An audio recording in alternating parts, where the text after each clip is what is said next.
Shalom à tous, et que la parole de notre Seigneur soit une lampe à vos pieds. Je viens aujourd'hui encore pour dénoncer des fausses doctrines qui circulent dans le milieu chrétien, notamment celle qui dit que nous ne devons pas juger nos frères et nos sœurs, que nous n'avons pas le droit de juger nos frères et nos sœurs, que si nous jugeons nos frères et nos sœurs, c'est que nous manquons d'amour. Alors donc nous allons voir à la lumière de la parole si cela est exact. Mais vous allez voir que non, cela n'est pas exact, parce que ce n'est pas la vérité de l'évangile. Je vous le dis à l'avance, ceux qui refusent le jugement, refusent également le jugement de Dieu dans leur vie. J'ai pu remarquer ça chez de nombreux frères et sœurs. En général, quand un frère ou une sœur refuse que vous le jugez sur ses œuvres, que vous le redressiez, ce frère et sœur souvent est sourd à l'avertissement de Dieu, sourd au jugement de Dieu qui est sur lui. Souvent, c'est pour cela que même le père est obligé de passer par vous, frères et sœurs, pour lui parler parce qu'elle n'entend pas les avertissements de Dieu. Alors souvent, le père, quand c'est comme ça, passe par nous pour pouvoir éclairer nos frères, pour pouvoir les redresser, pour pouvoir leur tirer la sonnette d'alarme, en quelque sorte. Mais en général, ils sont arrivés à un point où ils sont tellement endurcis qu'ils ne supportent ni la trompette qui sonne à leurs oreilles pour écouter les avertissements que Dieu leur donne, ni pour entendre les avertissements de leurs frères et sœurs. En général, ils sont déjà arrivés à un point d'endurcissement où on ne peut plus rien faire. Et où souvent l'esprit d'orgueil a pris le dessus, parce que quand on ne supporte pas qu'on vous montre vos fautes, c'est vrai que ce n'est pas agréable de montrer les fautes à quelqu'un. C'est un travail très difficile à faire. Même avec beaucoup de douceur, c'est pas agréable, ni pour celui qui le fait, ni pour celui qui doit l'entendre. Mais il faut le faire. Vous allez voir, la parole nous demande de le faire.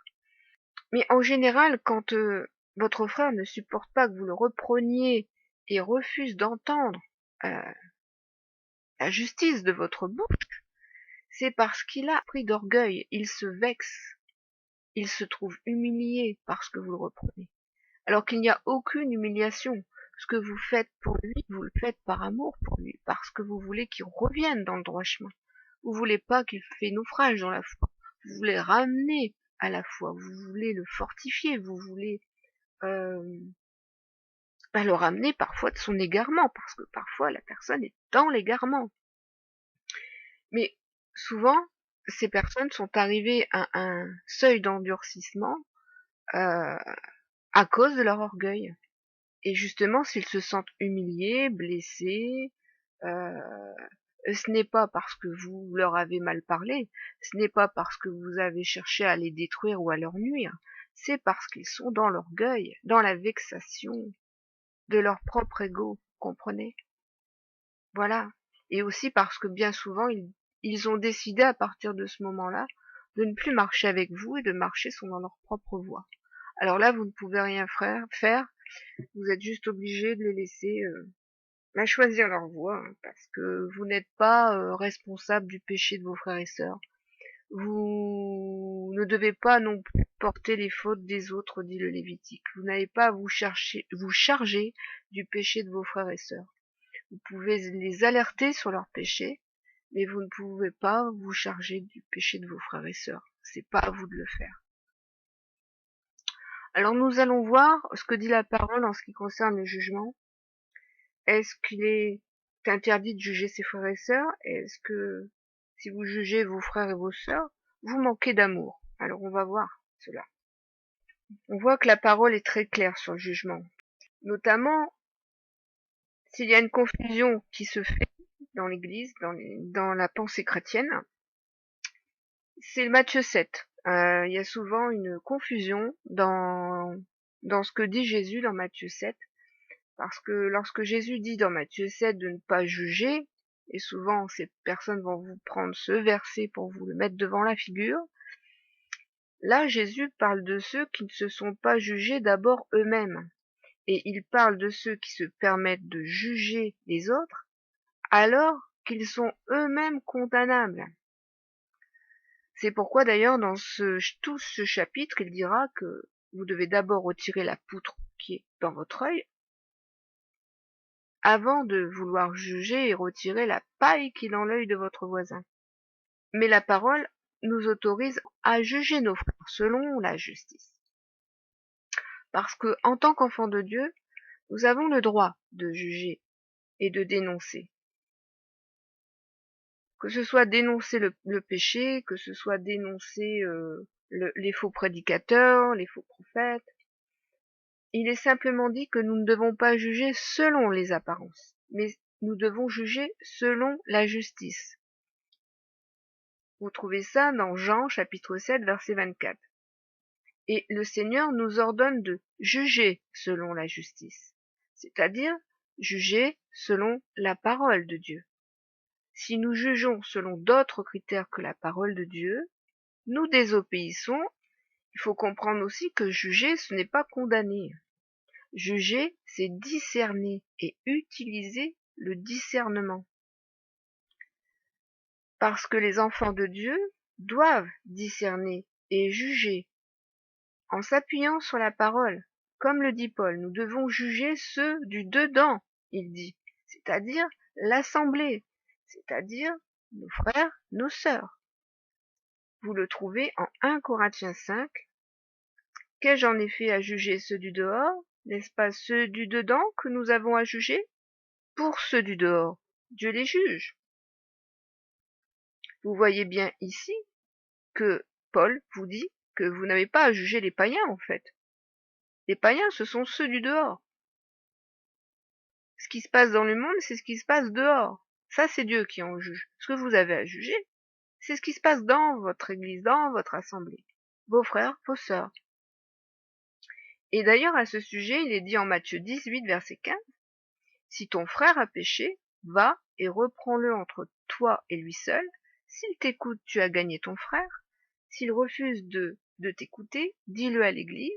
Et s'il refuse aussi d'écouter l'église, qu'il soit pour toi comme un païen et un publicain. » Alors moi, je vous demande, comment pourriez-vous être fidèle à la parole et donc reprendre ce frère sans le juger sur ses œuvres? Vous êtes bien obligé de juger ses œuvres pour le reprendre.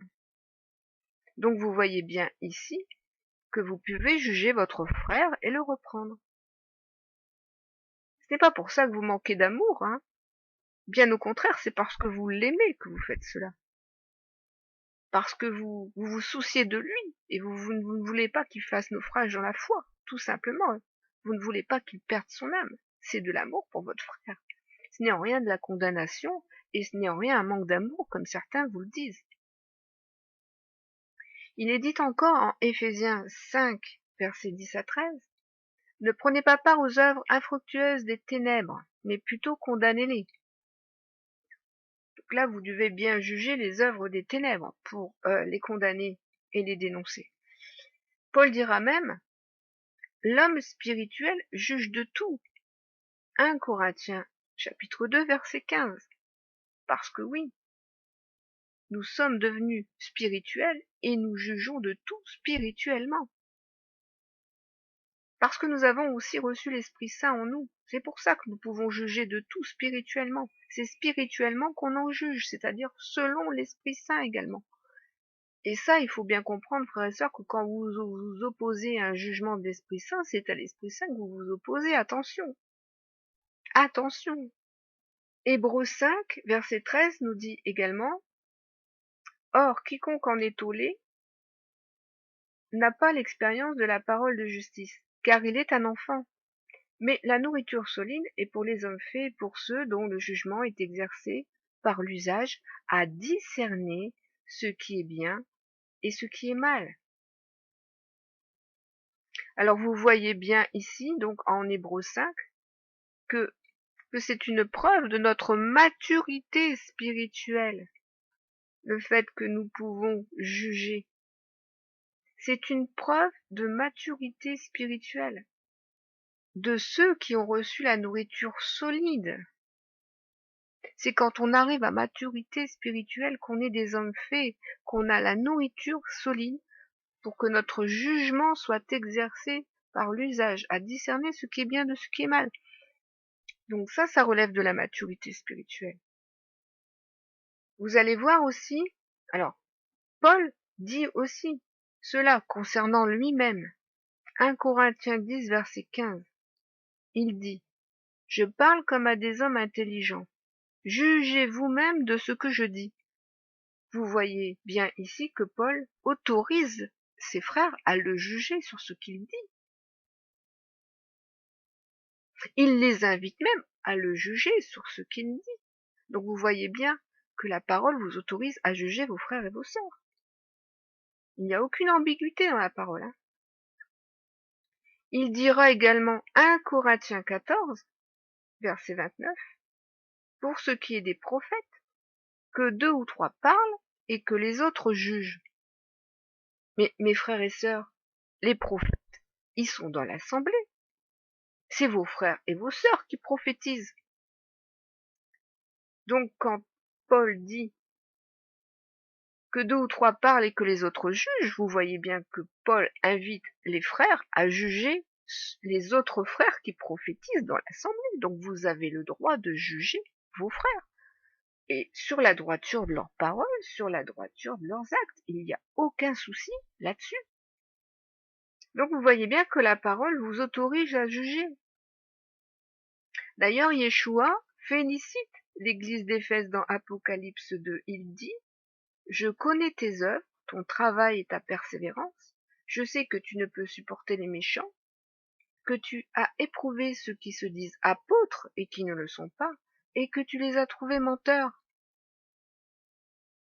Donc vous voyez bien que Yeshua félicite l'église d'Éphèse sur cela. En revanche, il reproche à l'église de Pergame de tolérer en son sein ceux qui enseignent la doctrine de Balaam et la doctrine des Nicolaïtes, chose que Yeshua est. Parce que l'église de Balaam n'a pas fait ce que faisait l'église d'Éphèse.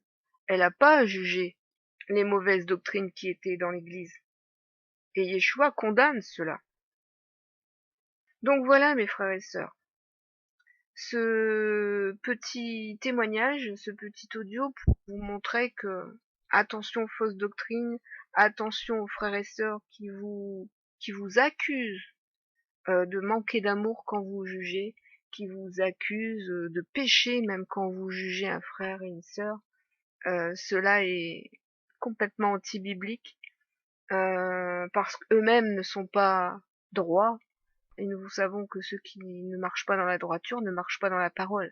Ils ne marchent pas dans la parole, ces personnes-là, puisqu'ils n'appliquent pas la parole et ne connaissent pas la parole, ou alors réfutent la parole. Donc mes frères et sœurs, ne culpabilisez pas. Si l'Esprit Saint vous pousse à juger et reprendre un frère, faites-le, parce que c'est pour son bien, parce que c'est la vie de son âme qui est en jeu, et que c'est pas rien la vie d'une âme, c'est pas rien la vie d'un frère ou d'une sœur. Sachez que dans ce cas, vous êtes fidèle à la parole, et soyez en paix avec votre Seigneur. Soyez bénis.